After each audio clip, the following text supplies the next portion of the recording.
The warriors of an African tribe jump into action when a very dangerous Cyclops attack their village there. Skills aren't enough to stop it, so they seek the help of a legendary monster hunter who is getting ready to fight. But the origins of this story actually began many years ago. Teenage boy Jack was always in trouble because he was constantly angry and snapping at anyone over the smallest things, to the point of actually getting violent. His teachers would always punish him with detention or extra exercise and make him apologize to his victims, but nothing was enough to make him stop. It wasn't always like that, though. Jack used to be a good boy that lived happily with his family until the fatal day they went camping. His parents had been dancing to music on the radio, and Jack copied them with his sister, but the girl whirled away into the forest. Suddenly a troll appeared and began eating the kid. Jack was so scared that he froze and could only watch. The parents rushed to help, but the troll ate the mother too. The father tried to retaliate, and the troll quickly overpowered him. So right before dying, he told Jack to run. After watching his dad get eaten too, Jack ran as fast as possible and became the only survivor. Nowadays Jack is in his 20s and still carries an anger that he unleashes easily. He's working on getting better, though. He's got a job as a plumber, started night classes to finish high school, and sees counselor Silverstein for guidance. However, any question asked by Silverstein just triggers another furious rant from Jack, and no progress is ever made. Tonight Jack is arriving late at school, which is pretty usual for him and doesn't surprise Professor Crowley. Jack's girlfriend Eve does passive notes to scold him for missing most of the class and not even bringing a pen, but Jack pays more attention to the other girls in the room tonight. Crowley shows the students how sodium can make an explosion when put into water. As soon as the class is over, Eve rants at Jack for being so irresponsible, and classmate John comes to offer his notes to help, but also to flirt with Eve. Jack is starting to get irritated, but luckily before he can snap, Crowley calls him over. The professor also scolds Jack for always arriving late, but most importantly he asks for his skills as a plumber because he's having trouble with the pipes in his new house. A few moments later, Jack arrives at Crowley's place and meets his dog Waldo. The house is still being tidied up, and Crowley explains he got it super cheap because it has some nasty story behind it. Jack goes to the basement to start working on the pipes, and once he's done he asks Crowley to try the sink. Unfortunately, the repairs don't work, and as the whole installation breaks down, the valve hits Jack in the face. Meanwhile, outside, the ground opens to show something glowing.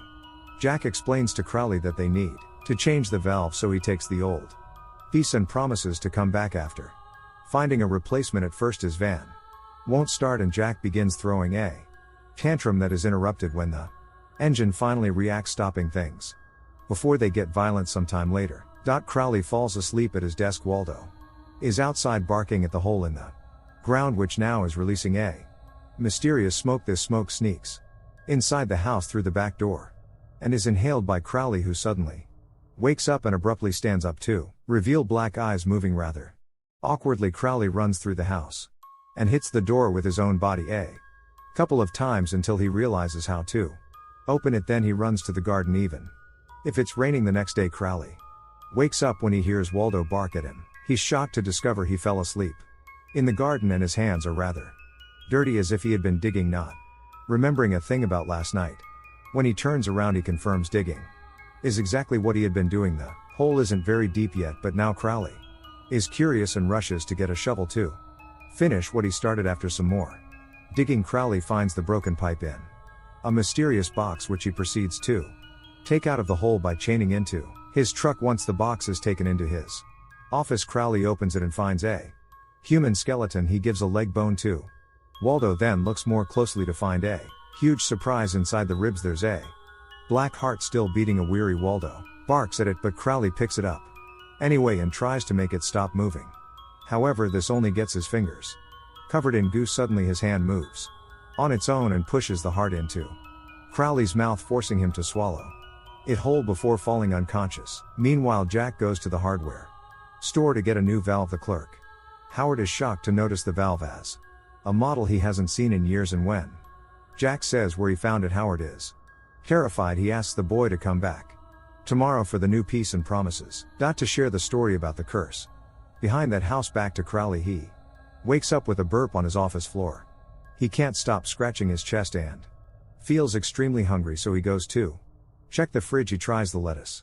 And spits it out, but ham and milky. Adores it, seems he's ravenous for animal products only in the evening. Jack arrives at class on time, and the one to arrive late is Crowley, who looks like a complete mess. His clothes are dirty. He keeps on burping and scratching his chest, and there's still food in his hand. When one of the students asks if he's sick, he just laughs and says a little. Then Crowley turns to the blackboard, only to start writing nonsense, causing everyone to laugh right before he throws up all over the board. Crowley tries to clean it with his sleeve and decides to end the class for today. Outside, John tries to flirt with Eve again. When Jack walks by, John tells him he has to treat Eve better and insists Jack needs to relax, not letting him go until they have a talk. Growing irritated, Jack hits him in the throat, and now he has to drive Eve home while she yells at him for being violent during the whole trip. Crowley goes home too and arrives with a bucket of fried chicken because he can't stop eating. Waldo won't come closer to receive his master and barks every time he sees him. Crowley ignores him and goes looking for more food, only to stop when he feels a weird sensation in his stomach. A bump on his shirt begins moving on its own, and suddenly a tentacle comes out of his body, freaking out. Crowley grabs it with both hands and struggles against it until he can find a pair of scissors to cut it off afterward.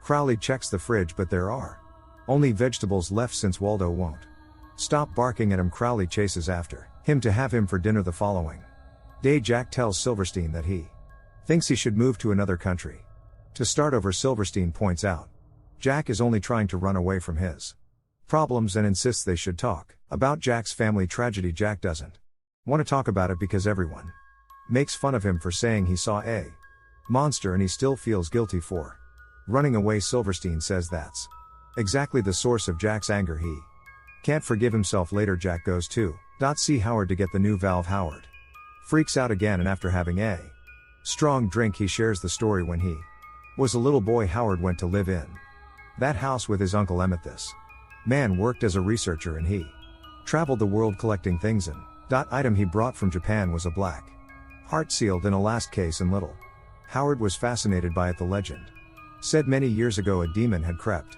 its way into our world with the purpose of spreading evil among humans. A group of men destroyed the demon, and its heart was kept as a trophy, but it was said evil still lurked in it. It passed through many hands and shops until Peter bought it at an antique store. One evening, little Howard was looking at the heart and accidentally dropped the box, cracking the glass. Later, smoke started to sneak out of the box and took over Peter's mind, making his eyes go black. Just like Crowley, Peter began behaving weirdly, feeling constantly hungry and eating enough to feed a small country. Little Howard was getting scared and checked the box, only to find it empty.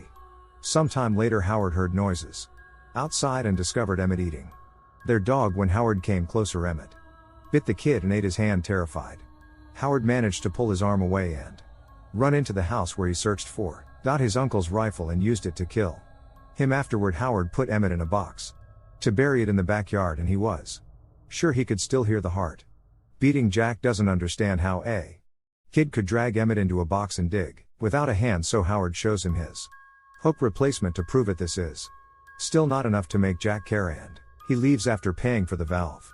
Later at school, Jack tries to apologize to you for last night, but this only triggers an argument that ends with Eve wondering if they should see other people. Jack doesn't hesitate to accept to break up, causing Eve to get offended by how quickly he was ready to get rid of her. When they enter the classroom, they find Crowley sleeping on the desk, and his sleeve stained with blood too. Students drop a heavy book on the table, and the noise wakes Crowley up. After belching, Crowley walks around still scratching his chest and looking disorientated. He also throws up again, and as his stomach gurgles, he loses control of his arm. A worried student approaches him to check on him, but Crowley pushes her away, hurting her. Then he turns to reveal there's a giant tumor growing on his chest, not to mention he's spitting blood. The students run away in fear, and Jack makes sure to help the hurt girl walk away. As Crowley falls to his knees, his body begins transforming into an extremely grotesque form, and tentacles come out of his back, which he sends down the quarters to capture the students. Jack, Eve, and the girl hide in a classroom, and Jack manages to close the door right when a tentacle tries to enter, cutting its tip. The other students aren't as lucky, and the tentacles drag them back without caring if they get hit. by any object in the process. When the students are brought back into the classroom, they discover Crowley has become a disgusting beast that has covered the place with goo. The black heart can be seen beating on his aberrant body. His first victim is John, who gets pushed to the floor before Crowley inserts one of his tentacles into his mouth to fill him with his toxic fluids. A moment later, John stands up to reveal he's a monster too, and Crowley sends him to find the missing trio while he takes care of the next student. Meanwhile, Jack is trying to use cables to tie the door. Eve keeps freaking out because she thinks they should leave, not lock themselves up, and Jack grows irritated by her constant screaming and the girls crying over a small wound. At that moment, John bursts into the room. Eve runs away, but the other girl isn't fast enough and John grabs her. Jack tries to save her to no avail and realizes John is eating her, so he runs away too while Crowley sends out more transformed students. John finds even another classroom. Luckily, Jack arrived just in time too and hits Yone with a stool before grabbing Eve to run away. There's another monster waiting outside, so the couple runs down the corridor, only to find the doors closed. The janitor is on the other side and accepts to open when he sees them, but he takes his sweet time with it. This gives the monster time to catch up, and by the time the doors are unlocked, the monster jumps on the janitor to eat him too. Jack and Eve run to Jack's van, which takes a while to start. Eve yells at him for driving an awful vehicle, making Jack's irritation grow. To make matters worse, the radio begins playing the same song he heard when his family died. Jack suddenly stops the van as flashbacks of the tragedy flood his mind, and Eve yells at him for it. Jack's anger grows and finally makes him snap, but this time it's different. He asks Eve to get out of his van, furious but without violence. Then he drives back to the school. Jack's determined to make up for the errors of his past and arms himself with all his plumber tools to stop the monster. In the quarter, Jack finds two transformed students fighting over the janitor's body. They both attack him as soon as they see him, and a fierce yet unfair fight begins. Jack manages to push the boy away for a moment to kill the girl by hitting her head with his pipe. Then he goes after the boy to punch him repeatedly until he falls on the floor, where Jack stabs him with a tool. Meanwhile, Crowley feels hungry again and begins feeding on one of the students. Jack begins making his way to find Crowley, but he bumps into John. First a chase begins through the school and Jack defends himself by throwing anything he can find at John. However, John feels nothing and comes close enough to bite Jack's arm. Jack headbutts him to push him away, then he breaks the lab equipment to bludgeon John to death. Afterward, Jack wraps up his wound with tape and takes a fire axe before running into his classroom, where he finds Crowley making more monsters using the axe. Jack cuts the tentacles to allow the students to escape, but Crowley begins attacking him before he can finish. Jack tries hiding under a table and throwing his axe at Crowley directly, but nothing works, and now a newly transformed student is attacking him too. Crowley tosses the axe away and laughs as he watches Jack and the monster fight, but his laughter dies when he sees Crowley break a cabinet door and use it to kill the monster. Now the cabinet is open. Jack sees the sodium from last class and remembers his lesson. He rushes to grab it right before Crowley captures him with a tentacle to drag him closer, and Jack takes advantage of the new position to insert the sodium in the monster's mouth. Shocked, Crowley drops Jack as he tries to spit it out, but the sodium explodes and takes his head. However, the heart is still beating and controls the tentacle, capturing Jack again. This time, Jack manages to retrieve his axe and cuts the tentacle off before running to the monster and attacking the heart, finally killing him for good. All the tentacles fall off and the remaining students run away as Jack approaches the final girl to kiss her. To celebrate this adventure has changed something in Jack, and now he knows monster hunting is his call. First, he returns to the forest to kill the troll that ate his family, finally giving the matter closure. Then he starts traveling the world fighting monsters, and now he's in Africa ready to fight the Cyclops to save the village.